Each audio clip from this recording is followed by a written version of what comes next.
জায়গাটা কি কেউ চেনো? চিনলে কমেন্ট করো তো। হে গাইস, তো আমি রেডি হয়ে গেছি, দিদিও রেডি হয়ে গেছে আর টোটোতে বসে পড়েছি। ভাগিনাও ছিল সাথে। তো আজকে যাচ্ছি বাইরে, হচ্ছে দিদির কাজে, তাই বেরিয়ে পড়েছি।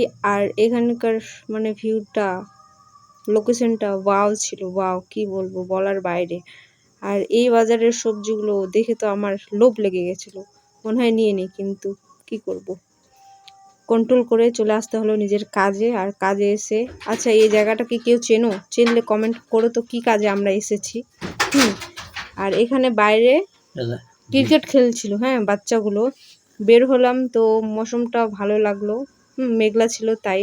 আর বাচ্চাগুলো ক্রিকেট খেলেছে, ভালোও লাগছে।